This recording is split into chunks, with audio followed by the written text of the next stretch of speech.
爷爷去世后的第3个月，我突然接到了医院的催缴电话。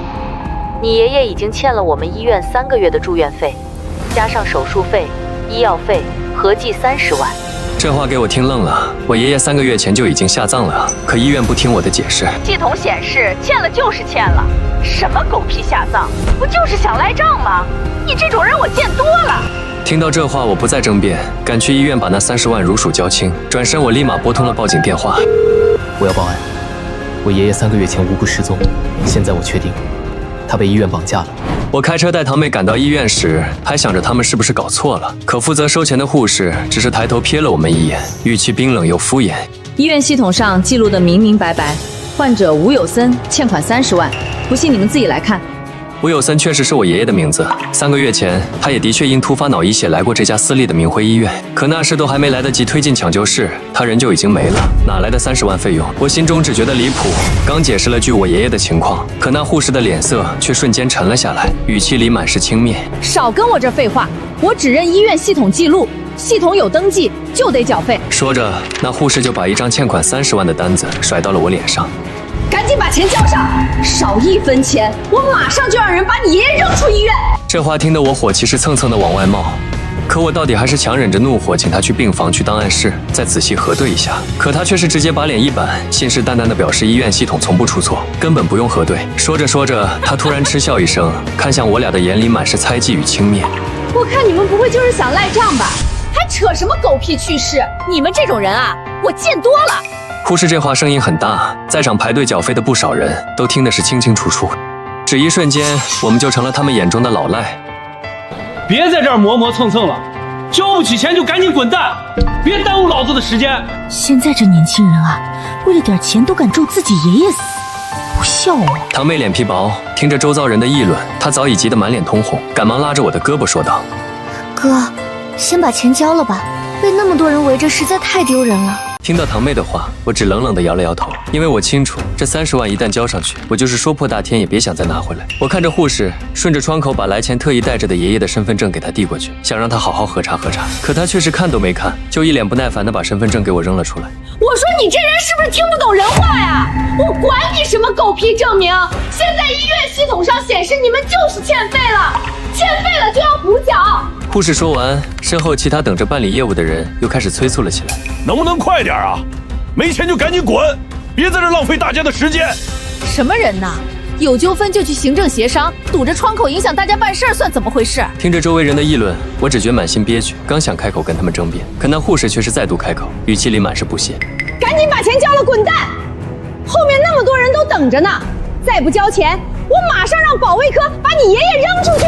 这话听得我是火冒三丈，我当即就转过身，冲着人群高喊道：“都给我闭嘴！你们知道什么事儿吗？就在这狗叫！”说完，我就一把从包里拿出了由这家医院亲手给我爷爷开具的死亡证明。那份证明上赫然写着吴有森3个大字，右下角还盖着鲜红的医院公章。都给我看看清楚，人都已经去世3个月了，这30万的医疗费到底是怎么来的？众人看着我手上的证明，也是纷纷瞪大了双眼，满脸的不可置信。我看着他们，继续开口：“整整30万，是这医院给我爷爷请殡葬行了，还是他们全院都给我爷爷当孝子贤孙了？”说完，我立马让堂妹开启直播。根据单据上显示，我爷爷住在8号 VIP 病房，可任凭堂妹在病房区怎么找，却始终找不到这间病房。过路的护士更是直言，这医院从来就没什么8号 VIP 病房。这下人群彻底沉默了。很快就有人反口说，早就觉得医院收费不合理不透明。我上个月帮老婆办出院，也是平白多了几个收费的项目，整整花了我大几千啊！医院仗着自己能看病忽悠我们不懂，乱开收费项目，赚的都是黑心钱。这帮家伙早该有人整治了，小伙子好样的！墙倒众人推，有了这几个人带头，大家立马就开始各种发泄着对医院的不满，好像刚才帮着护士骂我的根本就不是他们似的。那护士眼见起了众怒，忙拿起手机拨通了一个号码。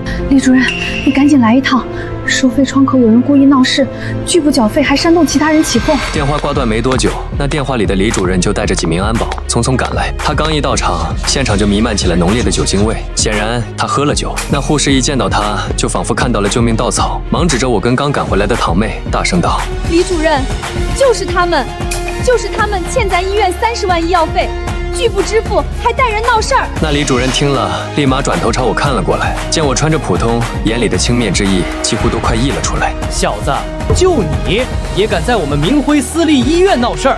今天你要不把这30万医药费结清，你别想出这个门儿！李主任说完，他身后的几名安保也立马将我跟堂妹两人围了起来。堂妹见状，忙一把抓住我的胳膊，声音里还带着哭腔：“哥，咱还是先把钱交了吧。”我看着堂妹，再看看周围早已将我们围起来的安保，语气彻底冷了下来。看样子，今天这钱我要不出，你们还打算抢吗？李主任闻言嘿嘿一笑，让我不要把话说得那么难听，还说他们也是在按医院的规章制度办事。听到这话，我马上接话：既然是按制度办事，那我申请核对原始病历和病房值守记录，不过分吧？李主任听到这话是满脸的有恃无恐。不过分，当然不过分。说完，他就示意那护士把我爷爷的住院记录全部调出来。见此，我也不再犹豫，立即示意堂妹打开手机全程录像。堂妹虽然不解，却还是照做了。那主任见了也没拦，满脸都是自信。我看向科室主任，语气郑重：“李主任，麻烦你全程盯着核对，要是查出半点差错，我怕你担不起这个责任。”可李主任听了，却只当这是个笑话，手一伸示意我随便查。我让人去调取病房值守登记、护士排班记录、临终陪护台账，一项项逐一核对。可所有记录全都严丝合缝，没有一点能让人怀疑的地方，就仿佛我爷爷真的在医院做过这一切一样。那护士脸上愈发得意，看看查出什么来了？早说了，系统根本就不可能出错，交钱吧，30万。对这话我不置可否，只是看着李主任一字一句道：“我最后再问一遍，我爷爷没有在你们医院住过院，医院系统有问题，你们认是不认？”这话惹得那护士跟李主任是一阵狂笑。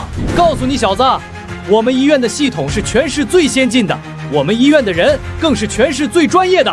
就你也配质疑我们？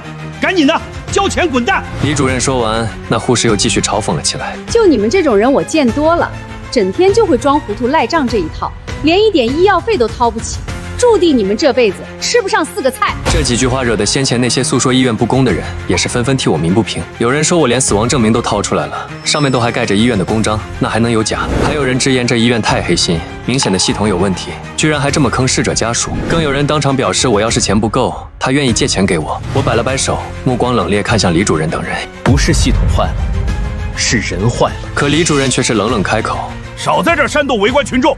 你到底交不交这30万？”我沉默片刻，缓缓开口：“我交。”那护士跟李主任闻言，立刻露出得意的神色：“早这样乖乖交钱不就完事了？何必闹得这么难堪？”堂妹此时也被他们先前的话激怒，急忙拉住我：“哥，咱不能就这么认了，这可是一笔不小的数目，白白吃亏太不值了。”我轻轻拍了拍堂妹的手，告诉她一切有我。说完，我就拿出银行卡递给了那护士。1分钟过好，那护士满脸得意地将那银行卡连同一张单据一并递到了我手上。早这样不得乐，我还以为你能多硬呢，搞半天也就是个软蛋。我接过单据，看着那上面盖着的医院公章，再看看一直举着手机录制现场的堂妹，我的嘴角不禁微微翘起。现在事儿就算办完了，对吧？李主任此时满脸都是不耐烦。行了，滚吧滚吧！说完，李主任就要带着安保往回走，可我却是快步上前，一把将他拦下。我看着他，冷冷笑道：“你们的事办完了，我的事可刚开始。”说完，我就当着他的面缓缓举起手机，拨通了督察举报热线。李主任瞥见我的动作，语气里满是不屑：“哟，还想举报我们乱收费是怎么着啊？告诉你，没用，白纸黑字盖章认证，有正规收费记录，你凭什么举报？”我语气平静，却带着十足的底气：“谁说我要举报你们乱收费了？”李主任闻言一愣。也就在此时，电话里传来了一阵严肃的女声：“督察举报热线，请问有什么可以帮到你的？”你好，我要报案，我爷爷3个月前无故失踪，现在我确定他被医院绑架了。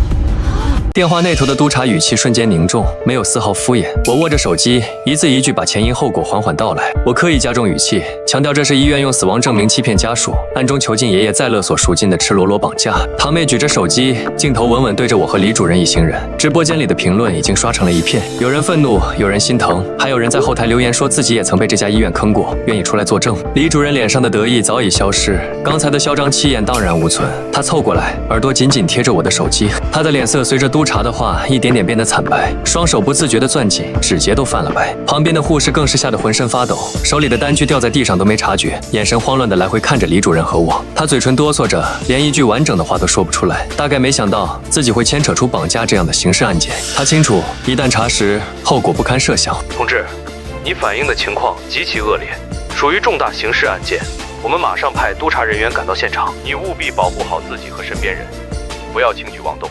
督察的声音透过手机扬声器传出来，清晰地回荡在缴费大厅里。在场的围观群众瞬间炸开了锅，议论声比之前更大了。有人惊叹这家医院居然敢这么大胆，有人骂李主任和护士丧尽天良，还有人拿出手机开始拍摄现场，生怕错过任何一个细节。李主任腿一软，差点瘫倒在地，他慌忙上前一把抓住我的胳膊，语气里满是哀求。他再也没有了刚才的轻蔑与傲慢，甚至带着一丝卑微，用力搓着手，脸上挤出僵硬的笑容讨好我。那副前倨后恭的样子，看得人一阵恶心。小伙子，误会，都是误会啊！你别冲动，千万别报案，我们知错了，真的知错了。他一边说，一边朝旁边的护士使了个眼色。护士连忙反应过来，慌忙捡起地上的单据。护士从抽屉里拿出我的银行卡，双手递到我面前，脸上满是讨好的神色，声音都在发抖。对，是我们错了，我们不该乱收费，不该刁难你。这30万我们马上退给你，1分都不少。你把电话挂了，别让督察过来，好不好？唐梅看着眼前的一幕，又看了看我，脸上露出了犹豫的神色。她轻轻拉了拉我的衣角，她声音压得很低，带着一丝劝解。知道这30万对我们来说不是一笔小数目，不想把事情闹大。她觉得多一事不如少一事。哥，要不就这样吧，他们把钱退给我们，我们就别报案了。多一事不如少一事，太折腾了。我缓缓抬起手，挣开李主任的胳膊，又轻轻推开护士递过来的银行卡，目光冷冽地看着他们。我的眼神里没有丝毫动摇。我知道他们的求饶不是因为知错，而是因为害怕。他们害怕督察的到来，害怕自己的恶行被揭穿，害怕为此付出惨痛的代价。他们的道歉不过是缓兵之计，一旦我松口，他们只会变本加厉，甚至可能对我和堂妹下手。我语气冰冷，一字一句，清晰有力。你们不是知道错了，是知道你们要完了。李主任脸上的笑容瞬间僵住，他看着我坚定的眼神，知道我是铁了心要报案，再怎么哀求也没用。他眼神里的哀求渐渐被绝望取代，随即又变得阴狠起来，咬了咬牙，脸色一阵青一阵白。李主任猛地转过身，对着护士怒吼起来：“还愣着干什么？赶紧把电脑里所有的记录都删掉，还有那些伪造的病历、值守记录全部销毁，一点痕迹都不能留。”护士脸色惨白，眼神里满是为难。他知道销毁证据是违法的，可看着李主任凶狠的眼神，又不敢反抗，他只能咬了咬牙，慌忙跑到电脑前，手指颤抖着操作起来，一边删一边小声啜泣。他大概是在害怕自己的下场。李主任看着护士在删记录，又转过身，对着身边的几名安保人员使了个眼色，语气冰冷，带着不容置疑的命令。他知道光删掉证据还不够，必须把我和堂妹赶出去，不能让我们在这里等着督察到来，否则一旦督察询问，他们就会露出马脚。你们几个把这2个人给我赶出去，扔远一点，别让他们在这里碍事。要是敢反抗，就给我往死里打。几名安保人员立刻应了一声，纷纷朝着我和堂妹围了过来。他们身材高大，眼神凶狠，一看就不是善茬。堂妹吓得脸色发白，紧紧抓住我的胳膊，身体微微发抖，却还是强忍着恐惧，没有后退一步。我将堂妹护在身后，目光冷冽地看着围过来的安保人员，又看向李主任，语气里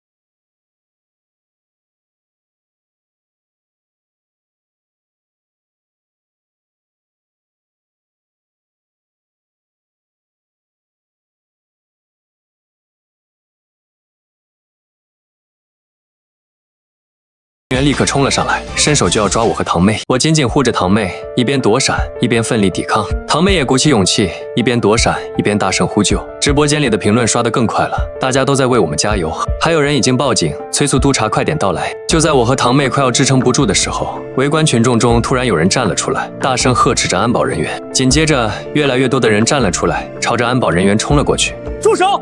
你们太过分了！这家医院坑了我们这么久，今天我们就跟这小伙子共进退，不能让他们再为所欲为了。就是，我上次被这家医院乱收了几千块，投诉无门，今天终于有机会讨回公道了。别以为我们好欺负，今天就要让你们知道，我们不是任人宰割的羔羊。围观群众们群情激愤，一个个都红了眼，朝着安保人员拳打脚踢。那些安保人员虽然身材高大，但架不住人多，很快就被群众们打倒在地，哀嚎不止。他们再也没有了刚才的嚣张气焰。李主任看着眼前的一幕，彻底慌了。他没想到围观群众会突然出手，而且反应这么激烈。他脸色惨白，连连后退，眼神里满是恐惧。他慌忙拿出手机，想要打电话再叫一批安保人员过来，想要强行控制住现场。可他的手指刚碰到拨号键，一阵刺耳的警笛声就从医院门口传了进来，越来越近。警笛声清晰地回荡在整个医院里。听到警笛声，李主任的身体猛地一僵，手机啪的一声掉在地上。他双腿一软，瘫坐在地上，眼神里满是绝望。他知道一切都完了。围观群众们听到警笛声，纷纷停下了手，自动让开一条路，脸上露出了欣慰的笑容。大家都知道，督察来了，公道终于要来了。我扶着堂妹，缓缓站直身体，看着医院门口的方向，心中涌起一股暖流。这么久的坚持，这么多的委屈，终于要迎来一个结果了。爷爷的真相很快就要大白于天下了。2名身着督察制服的工作人员快步走了进来，他们身姿挺拔，神色严肃，眼神锐利。一进门，他们就扫视着整个缴费大厅，目光落在了瘫坐在地上的李主任和被打倒在地的安保人员身上。随后，他们的目光又转向了我和堂妹，还有周围的围观群众。我立刻走上前，主动表明身份，语气坚定：“同志，是我报的案。”我看着督察，一字一句道：“3个月前，我爷爷吴有森在这里去世，医院给我们开具了死亡证明。可3个月后，他们却打电话催缴30万的住院费。我怀疑我爷爷根本没有去世，而是被这家医院绑架了。”其中一名督察点了点头，拿出笔记本和笔，语气严肃地让我别着急，慢慢地把事情的来龙去脉详细说一遍。说着，他们又看向我手中的单据道：“让我把那些东西也都交给他们检查。”我点了点头，从包里拿出爷爷的死亡证明、30万的缴费单，还有医院开具的欠款单据，一一递到督察手中。然后我详细地把事情的经过说了一遍，每一个细节都没有遗漏。从接到催缴电话，到赶到医院被刁难，再到发现不存在的8号 VIP 病房，还有刚才李主任试图销毁证据，强行赶我们走的全过程。同志，你们看，这是医院给我爷爷开具的死亡证明，上面有医院的公章，可他们却又说我爷爷住院3个月，欠了30万医药费，这根本就是自相矛盾。说完这些，我又指着其中的收费单告诉督察，还有这张缴费单和欠款单据，上面都盖着医院的公章。可我爷爷3个月前就已经给我爷爷下死亡通知了，可是现在又说我爷爷在他们这住了3个月的院，这分明就是他们伪造单据，绑架我爷爷，然后勒索赎金。我要求你们立刻对这家医院进行排查，找到我爷爷，把他救出来，严惩这些作恶多端的人。督察拿着我递过去的证据，仔细地翻看着，眉头紧紧皱起，神色越来越严肃。他们一边看一边点头，时不时地在笔记本上记录着。显然，他们也觉得这件事疑点重重，这绝非简单的系统出错或者乱收费那么简单。就在这时，瘫坐在地上的李主任突然爬了起来，他冲到督察面前，脸色惨白，语气急切地辩解道：“他试图掩盖自己的恶行，把一切都推给系统出错。他知道，一旦督察相信了我的话，他就彻底完了，所以只能拼尽全力辩解，哪怕听起来漏洞百出。同志，你别听他胡说，这都是误会，都是系统出错了。我们医院的系统有时候会出现故障，把别人的费用算到了他爷爷头上，我们不是故意的，更没有绑架他爷爷。”我看着李主任，冷笑一声，语气里满是嘲讽，当场揭穿了他的谎言。他刚才还信誓旦旦地说，医院的系统是全市最先进的，从来不会出错。现在为了逃避责任，又说系统出错了，简直是自相矛盾，可笑至极。系统出错？李主任，你刚才可不是这么说的。你刚才还说你们医院的系统是全市最先进的，从来不会出错。怎么现在督察来了，就变成系统出错了？你觉得这话有人信吗？李主任被我问得哑口无言，脸色一阵青一阵白，嘴唇哆嗦着，再也说不出一句辩解的话。他眼神慌乱，不敢直视督察的目光，只能低下头，一副做错事的样子，可眼神里却依旧藏着一丝侥幸。另一名督察皱了皱眉，看着我们你一言我一语的争吵，连忙开口叫停，语气严肃，带着不容置疑的威严。他知道这件事事关重大，牵扯到绑架这样的刑事案件，不能再这样争吵下去，必须尽快展开排查，找到真相，救出被囚禁的老人。好了，别吵了，这件事事关重大，属于重大刑事案件，我们现在就对这家医院进行全面排查，所有相关人员都不准离开，配合我们的调查。说完，2名督察微微颔首，示意身后的工作人员做好准备，就要带着人前往医院各个科室、病房展开全面排查。可就在这时，一阵急促且沉重的脚步声从缴费大厅门口传了进来，打破了现场短暂的平静。一群穿着黑色西装、身形挺拔的保镖簇拥着一个中年男人走进来。男人身着剪裁合体的西装，脸上架着一副金丝眼镜。他身姿挺拔，气质儒雅温润，眉宇间却萦绕着一股不容任何人侵犯的威严，一眼望去就绝非普通人物。围观的群众们纷纷下意识转头看了过去。原本的议论声渐渐压低，有人凑在一起小声嘀咕着，有人悄悄道出了男人的身份，说这就是这家私立医院的副院长，据说后台十分强硬，在当地颇有势力。有人补充着说他平时在医院里横行霸道，一手遮天，很多患者和家属都被他坑过，却碍于他的后台敢怒不敢言。一旁的李主任瞥见来人，暗淡的眼睛瞬间亮了起来，仿佛在绝境中抓住了一根救命稻草，连忙快步冲了过去。他脚步慌乱，语气急切的几乎变调，飞快地把刚才发生的事情从头到尾说了一遍。说话间，他眼神不安地偷偷观察着副院长的脸色，生怕自己说错话，期盼着副院长能出手救他。副院长静静地听完李主任的叙述，脸上没有丝毫慌乱，神色依旧平静，仿佛早已见惯了这样的场面。他缓缓抬起头，目光缓缓扫视着缴费大厅的全场，眼神锐利，仿佛要将在场的每个人都看穿。最后，他的目光定格在2名督察身上，脸上缓缓露出一抹虚伪的笑容，语气看似恭敬，却藏着一丝不易察觉的炫耀。他的话语里处处暗示着自己后台强硬，试图用关系拉拢2名督察，让他们放弃此次排查。2位同志，辛苦你们了，我是这家医院的副院长，姓张，我跟你们督察队的王队长是好朋友，经常一起吃饭。不知道这里发生了什么事，居然劳烦你们亲自跑一趟。2名督察面色依旧沉稳，神色没有丝毫变化，依旧保持着之前的严肃，没有因为他的话有半分松动。其中一名身材高大的督察向前半步，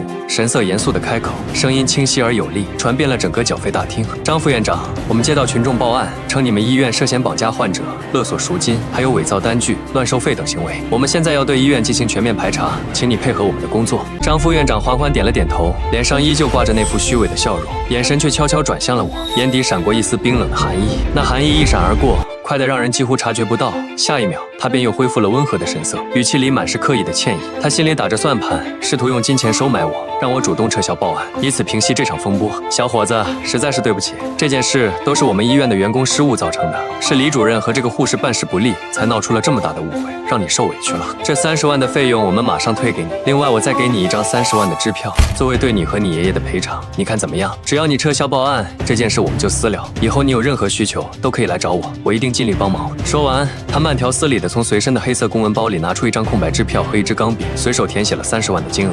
他将填好的支票轻轻递到我面前，脸上满是得意的神色，眼神里带着一丝不屑和笃定。他笃定我只是为了钱，只要给我足够的好处，我就会立刻撤销报案，乖乖妥协。毕竟30万对普通老百姓来说，已经是一笔不小的数目，足够解决很多生活上的难题。围观的群众们看到那张30万的支票，瞬间沸腾起来，议论声变得嘈杂，不少人露出了羡慕的神色。有人凑在一起小声议论，说我运气太好了，不仅能拿回自己被勒索的钱，还能额外得到30万赔偿。还有人忍不住劝我，让我赶紧答应下来，见好就收，别再继续僵持下去，免得惹祸上身。也有一些人心知肚明这不公平，却也觉得这是最好的结果。毕竟医院后台硬，跟他们硬碰硬，吃亏的终究是我们。站在我身边的堂妹轻轻拉了拉我的衣角，眼神里满是犹豫和纠结，凑到我耳边小声劝道：“哥，要不就答应吧，30万呢？”我低头看了看张副院长递过来的支票，又抬眼扫过周围围观群众各异的神色，最后看向堂妹犹豫的眼神，一股难以遏制的怒火瞬间从心底涌起，顺着血液蔓延至全身，灼烧着我的每一寸肌肤。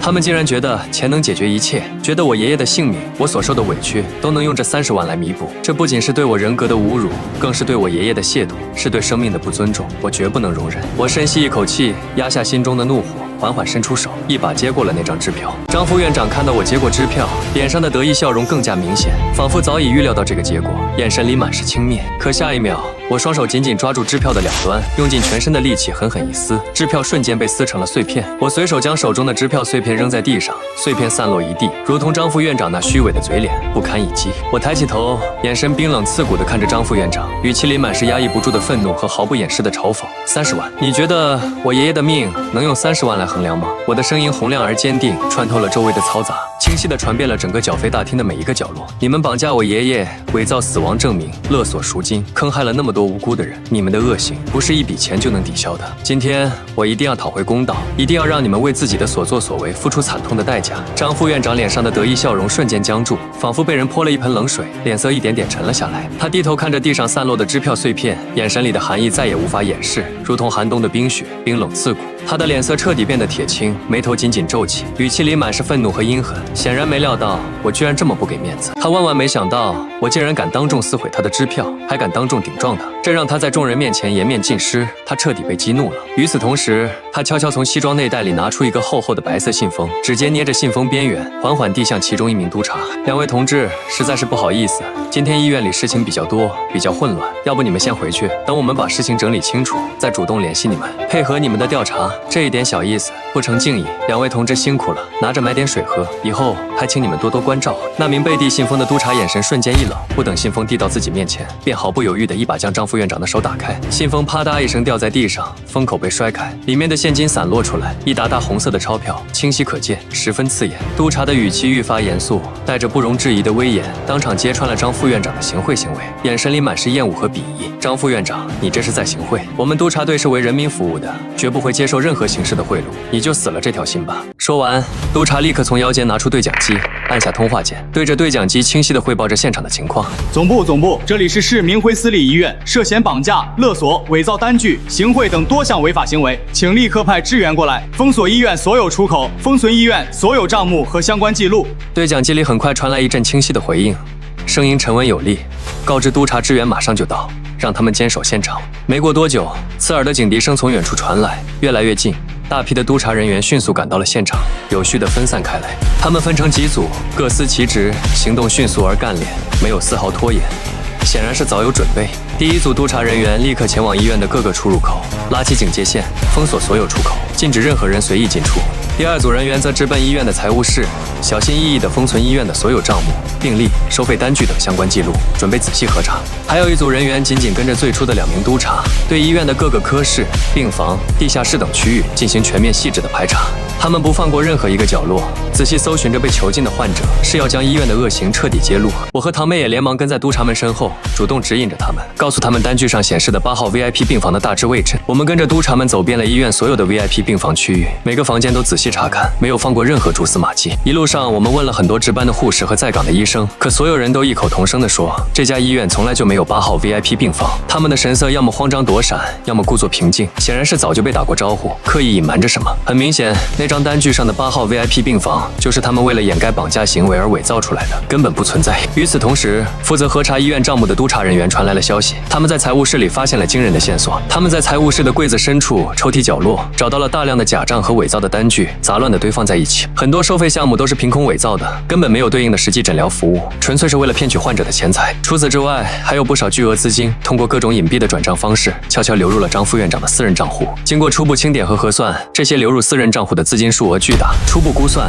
已经超过了1000万。负责核查账目的督察拿着初步的核查结果，快步走到带队督察面前，大声汇报着情况。报告队长，我们在财务室发现大量假账，伪造了多项诊疗收费项目，还有巨额资金流入张副院长私人账户。初步查明，涉案金额超过1000万。听到这个惊人的消息，在场的所有人都惊呆了，纷纷倒吸一口凉气，脸上露出了难以置信的神色。大家都没想到，这家看似正规的私立医院竟然这么黑心，背地里干了这么多违法乱纪的事情。他们不仅绑架患者、勒索赎金，还精心做了这么多假账，贪污了这么多钱财，坑害了无数无辜的患者和家属。围观的群众们再次沸腾起来，议论声比之前更加激烈，语气里满是愤怒和谴责，纷纷指责医院的恶行。张副院长站在原地，看着眼前的这一幕，彻底慌了神，脸色惨白如纸，身体微微颤抖着。他清楚地知道自己的行贿行为被当场揭穿，再加上之前的种种恶行，已经没有任何挽回的余地了。他再也顾不上自己的形象和威严，猛地转，朝着医院的大门方向狂奔而去，想要趁机逃离现场。我早就料到他会想跑，在他转身的瞬间，我快步冲了上去，一把抓住他的胳膊，用力拽住他，不让他跑。他拼命挣扎，想要挣脱我的手，语气里满是愤怒和哀求，可我却丝毫没有松手，眼神坚定。张副院长挣扎不断，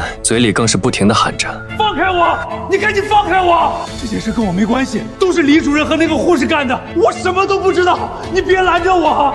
我冷笑一声，用力拽着他的胳膊，语气里满是嘲讽：跟你没关系，医院是你的，李主任和陆鼎军这护士是你的员工，他们做的一切都是你指使的吧？2名督察也快步走了过来，一边一个抓住了张副院长的胳膊，将他控制住，不让他再挣扎。张副院长脸色惨白，浑身发抖，眼神里满是绝望，再也没有了刚才的威严和嚣张，他只能无力地挣扎着，嘴里还在不停地辩解着：同志，我真的不知道，都是李主任和那个护士瞒着我干的，他们伪造单据、绑架患者，都是他们的主意，我根本不知情。你们放过我吧，我以后再也不敢了，我真的错了。就在这时，李主任和护士听到了张副院长的话，瞬间慌了。他们没想到张副院长居然会把所有的责任都推到他们身上，他们当场就急了，纷纷开口辩解，他们想要把责任推回去，互相指责起来。副院长，你胡说！明明是你指使我们干的，是你让我们伪造病历和收费单据，你怎么能把所有责任都推到我们身上？就是副院长，你太过分了！当初是你说，只要我们按照你说的做，出了事你负责。现在出了事，你居然把我们推出去当替罪羊，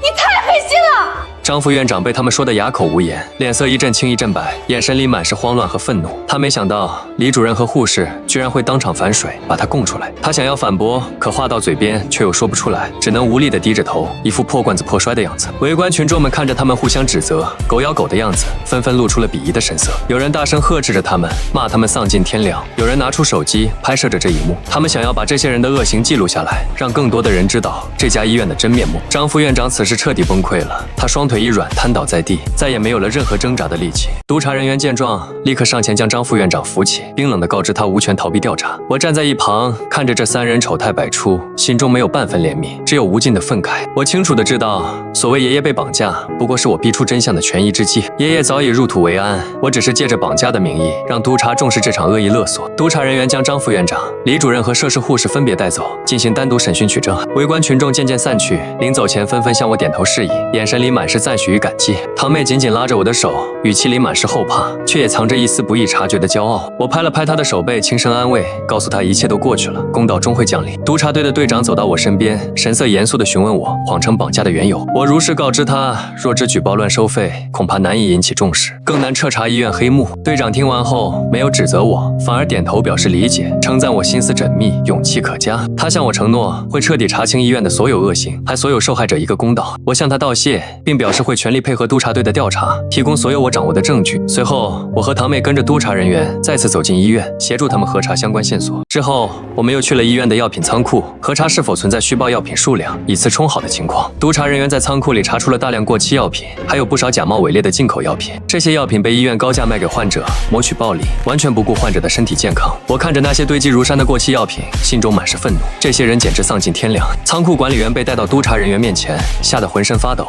很快就交代了所有事情。他说这些过期药品都是张副院长授意留存的，专门卖给不懂行的患者家属。每卖出一批过期药品，他就能得到一笔提成，久而久之便习以为常。督察人员将所有过期药品封存、拍照取证，并详细记录下相关的涉案信息。走出仓库时，我抬头看向医院的招牌，心中满是嘲讽。这哪里是医院，分明是敛财窝点。堂妹感慨道：“若不是我们坚持追查，不知道还有多少人会被这家医院坑害。”我点头表示赞同，也暗自庆幸自己当初没有妥协，没有让爷爷白白受辱。中午时分，督察人员给我们安排了简单的午餐，期间跟我们聊起调查的进展。他们说已经初步掌握了医院伪造单据、乱收费、销售过期药品的核心证据。除此之外，还发现医院存在偷税漏税、贿赂相关监管人员的违法行为。我听后心中一沉，没想到这家医院的恶行竟然如此之多，涉及范围如此之广。我向督察人员询问后续是否会公开调查结果，让更多人了解医院的真面目。队长告诉我，等调查结束后，会通过官方渠道公示所有细节，接受公众监督。下午，我们去了医院的行政办公室，核查医院的运营资质和相关审批文件。督察人员发现，医院的部分审批文件存在伪造痕迹，根本不具备相关诊疗资质。也就是说，这家明辉私立医院从一开始就是一家没有合法资质的黑医院。我心中无比震惊，很难想象这样一家黑医院竟然能在当地横行这么久。显然，背后一定有相关人员充当保护伞，才让他们如此肆无忌惮、为所欲为。督察人员当场封存了所有行政文件，并表示会追查保护伞的相关线索。期间，有几位医院的医护人员主动找到我们，想要揭发医院的更多黑幕。他们说自己早就看不惯医院的所作所为，却因为害怕被报复而不敢声张。如今看到督察介入，知道医院大势已去，才敢站出来提供相关证据。我和堂妹耐心倾听他们的讲述，将他们所说的内容一一记录下来，交给督察人员。其中一位老医生告诉我，医院为了节省成本，经常让没有资质的护士代替医生接诊，很多患者因为误诊、误治，病情加重，甚至有人因此失去了宝贵的生命。听着这些话，我心中满是沉重。这些黑心之人简直是在草菅人命。堂妹忍不住哭出了声，她难以想象爷爷当初若是没有当场离世，会遭遇怎样的对待。我轻轻抱住堂妹安慰她，幸好爷爷没有遭受这些痛苦，而恶人也终将伏法。督察人员对这些主动揭发的医护人员表示感谢，并为他们提供了保护措施。他们说，只要这些医护人员如实作证，就不会让他们受到任何报复。傍晚时分，我们终于结束了一天的配合工作，跟着督察人员离开了医院。此时的医院早已被督察人员全面封锁，再也没有了往日的嚣张气焰。门口围满了记者，看到我们出来，纷纷围了上来，想要采访我们。我没有接受过多采访，只是简单说了几句，希望大家能提高警惕，谨防被骗。堂妹也在一旁补充，提醒大家就诊时一定要选择正规医院，保留好相关单据。第二天一早，我就接到了督察人员的电话，让我去一趟督察队核对相关笔录。我叫醒堂妹，简单收拾了一下，就驱车前往督察队，全程积极配合工作。在督察队，我再次详细陈述了事情的全过程，没有遗漏任何一个细节。督察人员核对完笔录后，让我签字确认，并告知我后续会及时通知我案件进展。离开督察队时，我遇到了几位被医院坑害的受害者，他们是来提交证据的。他们看到我，纷纷上前向我道谢，说若不是我，他们还不知道该如何维权。我向他们表示这是我应该做的，也鼓励他们勇敢维权，相信法律会还他们公道。我们互相留了联系方式，约定以后互相支持，一起关注案件的进展。回家的路上，我看到路边有很多人在讨论明辉私立医院的事情，语气里满是愤怒。有人说自己曾被这家医院乱收了几万块，有人说自己的家人曾被误诊，耽误了治疗。我听着他们的议论，心中很是感慨，幸好这场黑幕被及时揭开，避免了更多人受害。很多市民看到新闻后，纷纷拨打举报电话，揭发更多医院的黑幕和相关保护伞。当地政府也高度重视此事，成立了专项调查组，全面彻查医疗行业的乱象。我看到新闻后，心中很是欣慰，希望这次整顿能彻底清除医疗行业的蛀虫，让每一位患者都能安心就诊，不再被坑害，让医者仁心的准则重新回归。1周后，督察队给我打来电话，说案件有了新的进展，让我去一趟督察队。我立刻驱车前往，得知张副院长等人不仅涉嫌伪造单据、乱收费，还涉嫌故意杀人。他们曾为了掩盖自己的恶行，将一位发现医院黑幕的患者残忍杀害，埋在医院后院。我听后心中一阵震惊，没想到这些人的恶行竟然严重到了这种地步。督察人员告诉我，他们已经在医院后院找到了受害者的遗体，相关证据也已核实。张副院长、李主任以及其他涉案人员都对自己的罪行供认不讳。没过多久，明辉私立医院被依法吊销营业执照，相关涉案人员被正式逮捕，那些充当保护伞的人员也被依法查处，受到了相应的纪律处分和法律制裁。当地所有私立医院都进行了全面排查，不少存在违规行为的医院被责令整改。此后不久，全市医疗行业迎来显著提升，乱象得到彻底遏制，行业风气实现根本性转变。各私立医院规范经营，严格执行诊疗标准，杜绝伪造单据、乱收费等行为，医疗服务质量大幅提高，行业公信力重新树立，医疗机构坚守医疗良知，医护人员履职尽责，诊疗流程更加透明规范，民众就医时无需再担心被坑害、被勒索，可放心选择医疗机构，就诊体验得到极大改善。而我也因为这次的事情成了全市颇有名气的人物，走在大街上都还会被人认出来。每当听到有孩子说长大了也要像我一样勇敢的时候，我就知道我做的没错。